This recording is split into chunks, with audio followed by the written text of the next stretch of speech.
have piston rings. So it is time to start putting this motor together. As you can see on the bench here, things are apart from the last time you saw it.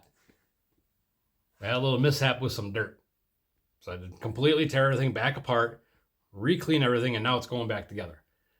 But that also gives me the opportunity to show you a few things that I didn't think about sharing before. I'm going to get going on doing some mini assembly right now. We're going to get a little headway, and then I'll bring you guys back in to show you what I'm talking about. But for now, I'm going to work on getting these case halves back together. After I show you one thing, get the case halves back together, get this thing back on the engine stand, and then pistons and rods. I got to start putting that stuff together. I got to gap rings, and yeah, we basically just got a bunch of work to do. My goal was to maybe get this thing back together and running this weekend, and then I realized how much more cleaning I have to do, and I haven't even touched the cylinder head yet. So it's a tall order, but I think for today, this project is going to be, well, the goal will be to just get the long block together. I have just about everything I need cleaned up and ready to go, so it's just going to be some time-consuming little fiddly stuff to get this back together. And then, maybe this week or next weekend, we'll worry about putting the cylinder head on it. So now we're going to get going on this. I'm going to show you one thing with the connecting rod while I have this case half apart. I'll show you a little trick maybe you didn't know about.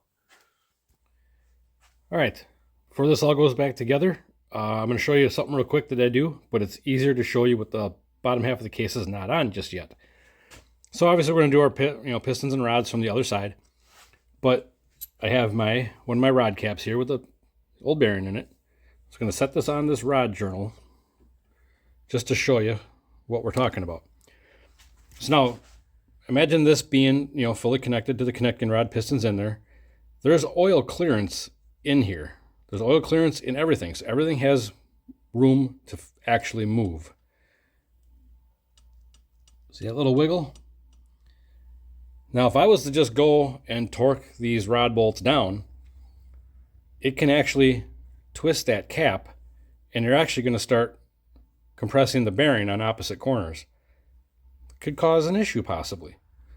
So what I do is push the rod, once this is all together, you would push the rod to one side, take a feeler gauge. So this is a little more, complicated to do once you got that in the way, but you can do it. But this is for demonstration so you can see. You're going to take a feeler gauge, stick it into the compression side of the rod. I'm going to try to do this where everything can stay put, which is not cooperating right now. So I'm just going to take a feeler gauge, stick it down in there. We're going between the rod and the crank. Now when you go to torque these bolts down, that rod, it can't twist. It's just that easy. So now you're not distorting your rod bearings before you ever start the motor, because there's no oil in there to absorb anything. When the thing's running, there's oil in there, it's under pressure. That takes up that clearance. It's a cushion. We don't have oil in there right now as a cushion under pressure. So as we tighten that cap and it can twist, it'll twist right to the point where you could just crush the bearing out of it if you really wanted to, given that you were going to tighten stuff that far. But anyway, just a quick little trick to make sure that you're not causing bearing damage before you ever get the motor started. So one of the things I do. All right, we are finally back to where we were like a week ago. So crank is in, my new used bearings sealed back up. Everything's clean. Everything spins nice and free. Whoop. What we need to do now is start getting ring gaps set. So ring gaps is one of those things everybody is always asking, what should I run it at? What should I run it at? It's math.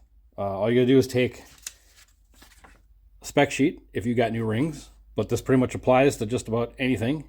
So if you want to screenshot that or something, save that. But we are going for, in this column here, we're going to go high boost 30 plus, gas alcohol E85, top ring bore times 0.008, second ring bore times 0.007, and oil rail minimum of 15 thou. So all we got to do is take and do some math. So top ring, where's our column? Right there. So we're going to lay our screwdriver there so I can see it, and you guys can reference that faster. So bore times 0.008. So all we're going to do is come over here to our calculator, and we got a 73 millimeter bore, so we got to convert that.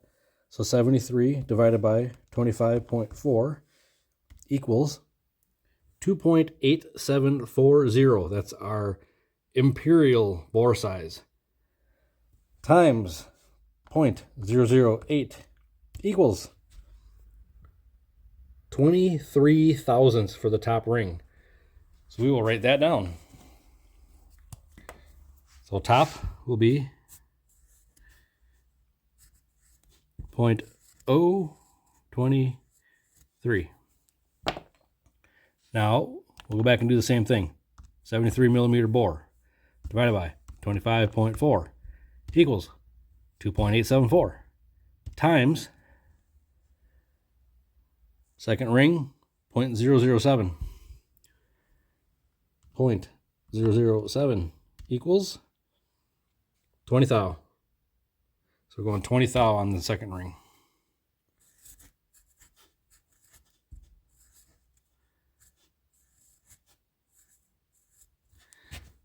There. And then the oil ring, like I said, they just want a straight up number, 15 thou minimum. And right now I'm going to start unpackaging some stuff and heading over to the that guy in my vise over there, my ring gapper. So I turned off the camera last night and decided to just get a little bit of work done. Wasn't feeling super motivated, so I just kind of came out in the garage, turned on the TV, and just slowly kept picking away. Gapping rings and putting pistons on rods and all that stuff. It's just tedious work, and sometimes it just wears you out. But I got it done. We got pistons and rods and everything installed. Now I'm going to check quench area. So we're basically going to be looking to check our piston to head clearance. And this is another one of them things where I decided that I should just get in depth and show you all of the garage hacks, I guess, that I use that I've proven to work to get things how I want them. So I'm going to show you a couple things here, what I'm working on tonight, and then yeah, we'll keep pushing forward. I got some miscellaneous odds and ends stuff coming, and I think we should be able to get this thing running pretty soon. I'm not really in a hurry because the weather has got me beat down and defeated. We keep getting snow. Every time the snow melts, we get a nice day. I've already been out motorcycle riding. I've had my truck out cruising around. Every time the snow melts and goes away, we get dumped on with another storm. We got it again, and it's snowing outside again right now. So anyway, we're in the warm garage. Show you what I got going on. So I went ahead, and after I got the rotating assembly situated here, everything in there looking all fancy and pretty. After I got the rotating assembly situated yesterday, last thing I did, just because I had to feel like I accomplished something, I disassembled the head. This is just taken apart. Nothing's cleaned like super good and reconditioned, ready to go back together. I'm going to go back and clean all the valves. We're going to re-lap the valves just to check the valve job itself. Make sure there's no issues before we decide to button this thing up back together. But what I'm going to do while this is bare and I have my studs sitting here is we're just going to do another old school trick here. Everything I do is kind of old school or just simplistic. I don't like to do a lot of extra work. I also work very simple. All we're going to do is take some, where did I lay it? Oh, right here. Modeling clay. Get your girlfriend or go by yourself if you're gutsy like me, and go get some modeling clay from the Hobby Lobby. It's just real soft little clay. It's like silly putty, but a little firmer. You can squeeze it. All I'm going to do is take some small little balls, that's what she said, and we're just going to stick them on these quench areas on these pistons. So we're going to do all of them. I'll rotate the pistons so they're all down below the deck. We're going to bolt the head on with a standard 30 thousandth thick MLS gasket. One of these guys. This one's brand new, but I keep used ones for testing and checking stuff. So we're looking for a 30 thousandth compressed thickness gasket to get our baseline to check stuff. So I'm going to put that on. I'll get my studs in, we'll get the head torqued down, and we'll roll the motor over, pull it apart, and we can check the thickness of the squished modeling clay, and we'll have our piston to valve clearance, or not piston to valve, I'm an idiot. We will have our quench area clearance. The rule of thumb is no thinner or no less than 35 thou. So that's what we're going to look for. So that's just always been my guideline as well. 30, I've been there, but 30 to 35, no less. Much less than that. Expansion, contraction, rates, oil pressure issues where you can end up with slop in the rotating assembly, like say a bearing starts to go away, that piston will start hitting the head. We don't want that. So it's as tight as you can get it within a safety margin. So 30 to 35 is sort of my window of operation. So for now, we'll get some modeling clay on there. We'll get this buttoned up and we'll see where we're at. And then I'm going to show you another trick involving that over there.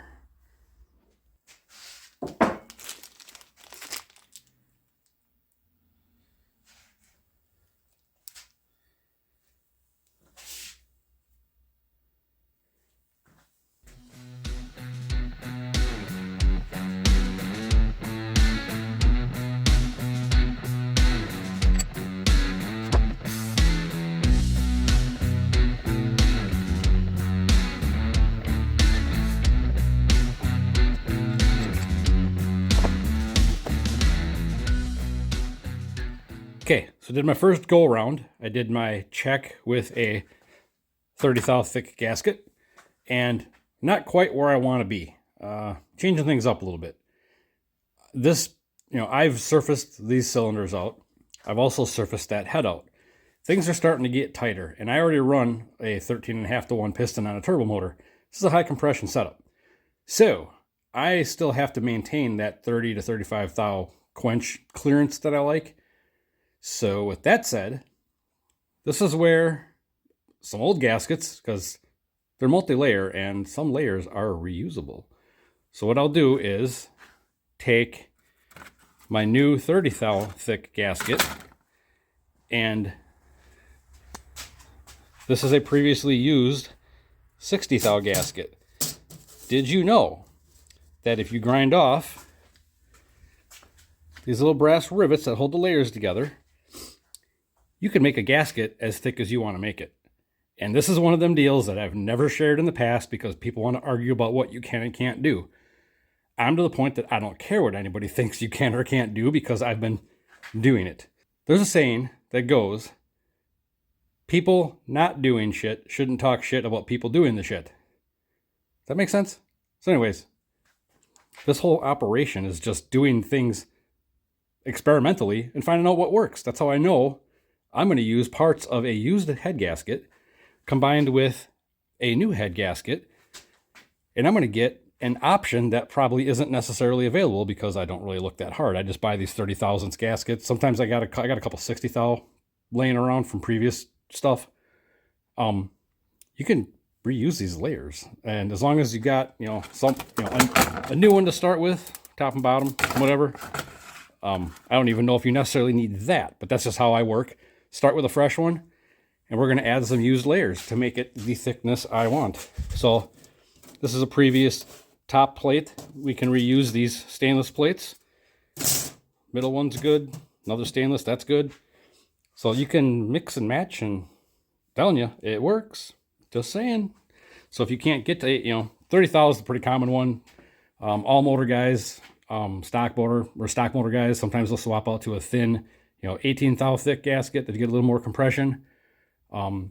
That's what it's doing to the compression doesn't matter to me as much as what I want for clearance. Got to maintain one number. It's all I'm looking for. And that mix and matching is going to get us what we need.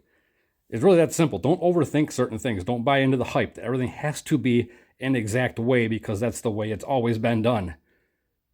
Break the mold, do something different. So now we're going to do our second test with our combined new custom thickness gasket.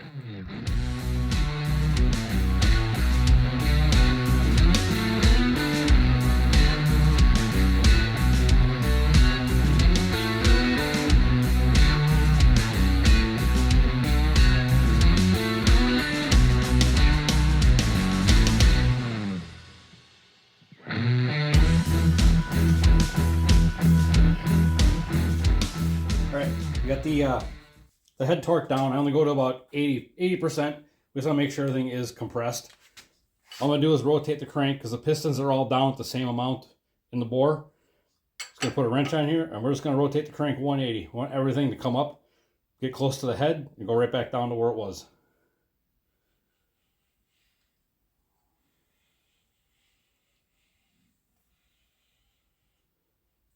We're good.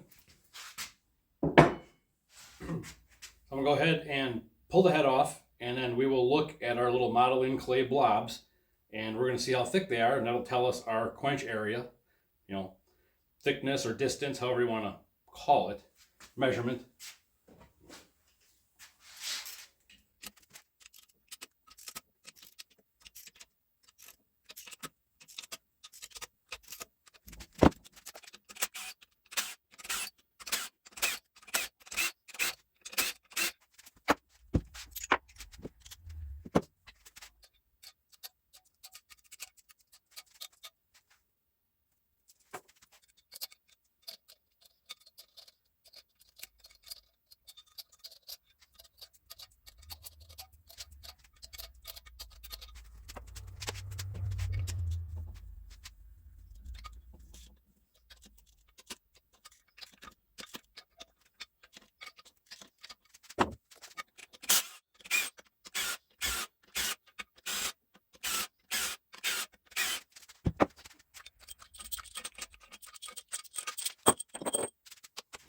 Okay, let's get this thing off now.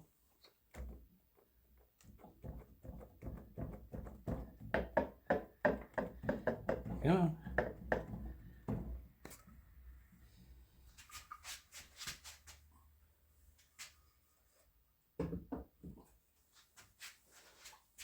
Ooh, looks like we're gonna be okay.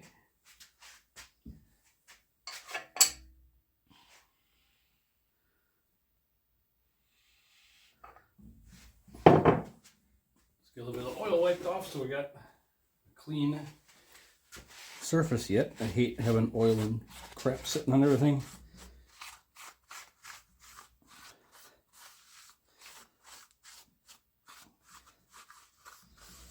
Just more stuff for dust to sit on. All right.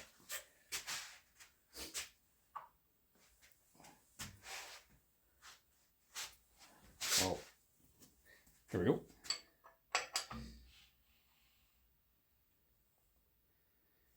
Okay, we'll start with these guys. I'll show you how I check that. All right, now you can see, I'm going to zoom you in a little bit here, so pardon the shake. You see we got our little clay blobs there on what's going to be the quench area on our cylinder head. I'm going to zoom you back out and I'll show you how I check that. You can use a dial caliper if you want. I have one sitting here if you want. We can double check and use this. We'll just come down, and all we're going to do is come down until we just touch the clay.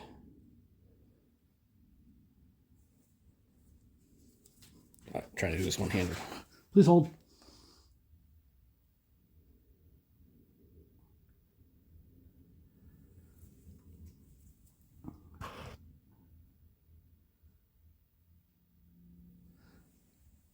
So I get a couple times there, I get about 40 thou.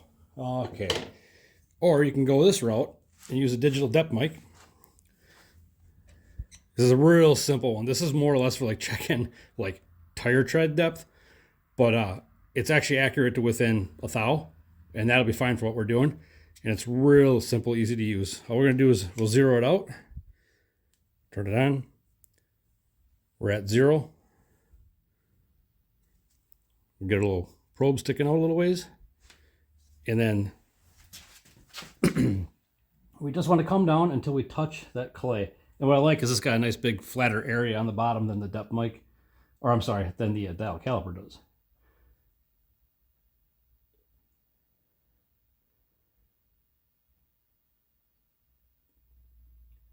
Yeah, I'm still getting about the same. We're about 42 thou.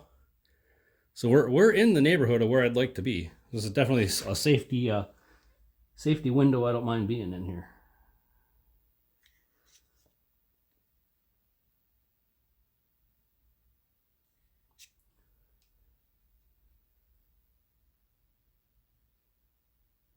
About 35 there. So there's piston rock, which can, change things a little bit. That's why I say 30 to 35 is where I want to be, because there is a little bit margin for movement. We'll just go down the line and check these and take an average.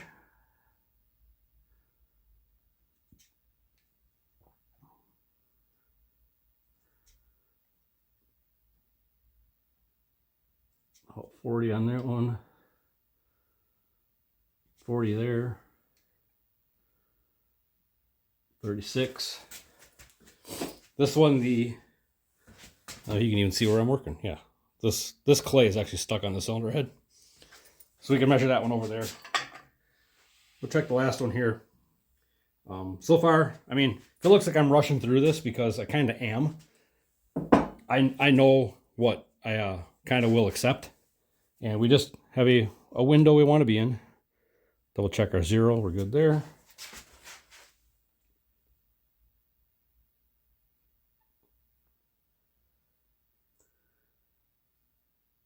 About 42 again. 40. Yeah, so we're right around, give or take 35 to 40, somewhere in there. So I think we'll be just fine. And this is with my custom thickness gasket. All right, I'm calling it quits for the night. It's Sunday, and I'm just getting tired. But hope you learned a few things in this video of just how I do things. People can call it, being a hack. I call it being innovative and gutsy and, trying things. The whole head gasket thing, I've been doing that for a while to get things how I want. And I've even sacrificed gaskets in the middle of tearing stuff apart, after a race, just to get something fixed to go racing again. I've scavenged gaskets from other gaskets to make a head gasket work. And that was even when I ran coolant, and I never had a problem. That's why I do this stuff. Now that I'm on meth and running a dry block, I really just need the pistons to seal. So it's, just a little cheat hack. If you want to try doing it, go ahead. It's one of those deals where you tell someone you're doing it, they're going to argue with you, and they're going to think you're an idiot. But that's kind of what, I've said it before, that's what this whole channel and what I do here is all about, is getting by, going racing, getting by, saving money, going fast on a budget, but spending money where the good parts, you want to be safe. But yeah, I hope you dig some of the stuff and kind of inside of inside my mind a little bit. So next go around, we are going to be, I got one more piece of the cases to clean that was previously cleaned before my dirt incident. So where the oil pump and the shift drum and everything is, it's sitting over here. That's why I keep looking over here. I got to re-clean all that, and I'm going to go through the trans, and we're going to get the whole bottom end of this all buttoned back up, everything minus the cylinder head. Then I can get my bench space back for doing that project, because we got a lot of little detail clean in, and cylinder head work is just time consuming. Rechecking valve lash and everything. I'm going to go through and check spring rates. I'll show you how to do that even. You can check, make sure you got, valve springs are good and up to snuff. So yeah, see you in the next video. Stick around. We do bullshit hack stuff here. It's my thing.